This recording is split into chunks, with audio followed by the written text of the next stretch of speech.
दोस्तों, क्या आप जानते हैं कि इस वक्त दुनिया में सबसे ताकतवर कंप्यूटर एक सुपर कंप्यूटर है जो 2 लाख ट्रिलियन कैलकुलेशंस फी सेकंड कर सकता है और जो 100 GB पर सेकंड से भी ज्यादा स्पीड के साथ कनेक्ट होता है। लेकिन कुरान पाक में मौजूद एक सूरत ऐसी भी है जिसमें मौजूद कोडिंग के आगे ये जदीद सुपर कंप्यूटर भी सिफर है। सूरह अल कौसर कुरान करीम की सबसे छोटी सूरत है, लेकिन आप ये जानकर हैरान रह जाओगे कि कुरान की इस छोटी सूरत में नंबर 10 की कोडिंग इस अंदाज से मौजूद है कि आज का सुपर कंप्यूटर भी इस कमाल कोडिंग के सामने सिफर है। कुरान की ये सूरत सिर्फ 10 अल्फाजों पर मुश्तमिल है, जिसकी पहली आयत में मौजूद हुरूफ भी 10 हैं। इसी तरह दूसरी आयत में भी टोटल हुरूफ 10 ही हैं। फिर आखिरी आयत के हुरूफ की तादाद भी 10 है। वो हुरूफ जो इस सूरत में सिर्फ एक दफा आए हैं, उनकी तादाद भी 10 है। इस पूरी सूरत में सबसे ज्यादा तकरार से जो हर्फ आया है वो हर्फ अलिफ है, जो 10 दफा आया है। इस सूरत की तमाम आयात का इख्तिताम हर्फ रा पर होता है, जो कि हुरूफ हिजा में 10वां हर्फ शुमार होता है। कुरान मजीद की वो सूरतें जो सिर्फ रा पर इख्तिताम पजीर हो रही हैं, इनकी तादाद 10 है, जिनमें सूरह अल कौसर सबसे आखिरी सूरत है। इस सूरत की हर आयत में मौजूद दूसरे लफ्ज का इख्तिताम काफ पर होता है और ये तीनों अल्फाज 10 मुख्तलिफ हुरूफ से मिलकर बनते हैं। जैसे कि पहले जिक्र हो चुका कि इस सूरत की हर आयत के दूसरे हर्फ का इख्तिताम काफ पर होता है और हर आयत के आखिरी लफ्ज का इख्तिताम रा पर होता है।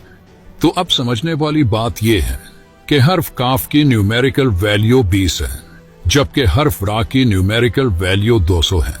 तो 200 को अगर आप 20 के टेबल में देखें तो ये 10 बनता है। कुरान की बाकी सूरतों की तरह सूरह अल कौसर की इब्तिदा भी बिस्मिल्लाहिर्रहमानिर्रहीम से हुई है। अब गौर करें कि बिस्मिल्लाहिर्रहमानिर्रहीम के आखिर और इब्तिदा दोनों तरफ से आप देखें तो इसमें मौजूद हर्फ रा का नंबर 10 ही आता है, जबकि सिर्फ बिस्मिल्लाह में मौजूद हुरूफ की तादाद भी 10 ही है। पूरे कुरान पाक में सिर्फ 2 सूरतें ऐसी हैं जिसका आगाज इन्ना से हुआ है और जिसका इख्तिताम रा पर हुआ है। पहली सूरत सूरह अल कदर है, जो कुरान में 97 नंबर पर आती है, और आखिरी सूरत सूरह अल कौसर है, जो कुरान में 108वें नंबर पर मौजूद है। अब इन दोनों सूरतों के दरमियान सूरतों की तादाद भी 10 ही बनती है। कुरान की 97वें सूरत यानी सूरह अल कदर में हर्फ रा 10 मरतबा आया है, जबकि सूरह अल कदर जिसकी इब्तिदा कुरान में इन्ना से होती है और सूरह अल कौसर कुरान में मौजूद दूसरी सूरत है जिसका आगाज हर्फ इन्ना से ही होता है। तो इन दोनों सूरतों के दरमियान सिर्फ 10 आयतें ऐसी हैं जिनकी इब्तिदा इन्ना से होती हैं। इसी तरह सूरह अल कदर की आखिरी आयत से लेकर कुरान की सबसे छोटी सूरत यानी सूरह अल कौसर की पहली आयत तक कुरान में सिर्फ 10 ऐसे अल्फाज हैं जो हर्फ रा से शुरू होते हैं।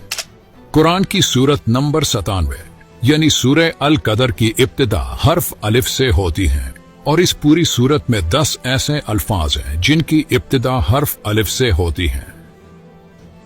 ये कुरान करीम की सबसे छोटी सूरत है जिसमें हमने कैलकुलेशन के उस हैरानकुन तरतीब के बारे में जाना जो ये साबित करती है कि ये अल्फाज किसी इंसान के नहीं हो सकते, और ये शान सिर्फ एक अल्लाह ही की है जिसने इस छोटी सूरत में ऐसी तरतीब से अल्फाजों को जमा किया कि जिस तरतीब को दुनिया का एक सुपर कंप्यूटर भी हल नहीं कर सकता।